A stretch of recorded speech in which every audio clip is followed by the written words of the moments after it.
முதுகுளத்தூர் சட்டமன்ற தொகுதியில் போட்டியிடும் சுயேட்சை வேட்பாளர் சத்தியம் சரவணன் தொகுதிக்குட்பட்ட பகுதியில் குடிநீர் பற்றாக்குறையை தீர்ப்பேன் என்று வாக்குறுதி அளித்துள்ளார். ராமநாதபுரம் மாவட்டம் முதுகுளத்தூர் சட்டமன்ற தொகுதியில் சுயேட்சை வேட்பாளராக போட்டியிடும் தமிழக விவசாயிகள் கால்நடை வளர்ப்போர் பாதுகாப்பு கட்சியின் மாநில தலைவர் சத்தியம் சரவணன் பேண்டு வாத்தியங்கள் முழங்க விவசாயிகள் மற்றும் கட்சி நிர்வாகிகள் தொண்டர்களுடன் ஊர்வலமாக சென்று தேர்தல் வழிகாட்டுதலின்படி வேட்புமனு தாக்கல் செய்தார். இதனைத் தொடர்ந்து அவருக்கு பலாப்பழம் சின்னம் ஒதுக்கப்பட்டதை அடுத்து தீவிர வாக்கு சேகரிப்பில் ஈடுபட்டு வருகிறார்.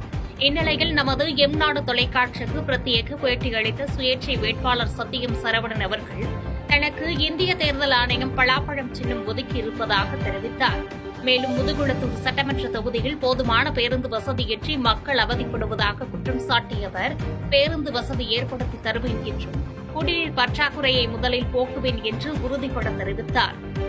நான் இந்த முதுகுளத்தூர் தொகுதி சட்டமன்ற உறுப்பினராகி 24 மணி நேரமும் இங்க முதுகுளத்தூர் பகுதியில் உள்ள அனைத்து கிராமங்களுக்கும் பேருந்து வசதியை கொண்டு வருவேன் என்பதை நான் முதலில் கூறுகிறேன்.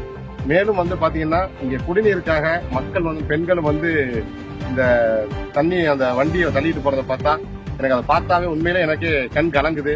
ஏன்னா இப்ப நிக்கக்கூடிய வேட்பாளர்களை பாத்தீங்கன்னா ஒருவர் ஏற்கனவே 5 ஆண்டுகள் சட்டமன்ற உறுப்பினராக இருந்தவர். அதுக்கப்புறம் பாத்தீங்கன்னா இன்னொருத்தர் பாத்தீங்கன்னா இப்ப 5 வருஷம் அமைச்சரா இருந்தவர்.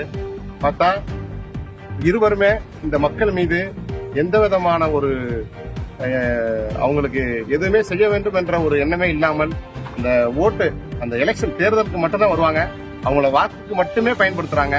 அவர்களை ஒரு முன்னேற்ற பாதைக்கு அழைத்து செல்ல வேண்டும் என்ற எந்த ஒரு துரிய அளவு எண்ணம் கூட கிடையாது. ஆனா இந்த முறை கண்டிப்பா நம்ம முதுகுளத்தூர் பகுதி மக்கள் விழித்து கொண்டு கண்டிப்பாக எனக்கு இன்னைக்கு பலாப்பழ சின்னம் வழங்கியிருக்காங்க தேர்தல் ஆணையத்துல. கண்டிப்பா நான் அமோக வெற்றி பெறும் என்பதை இந்த நேரத்தில் உறுதியளிக்கிறேன். செய்திகளை உடனுக்குடன் தெரிந்து கொள்ள கீழ்கண்ட கேபிள் மற்றும் DTH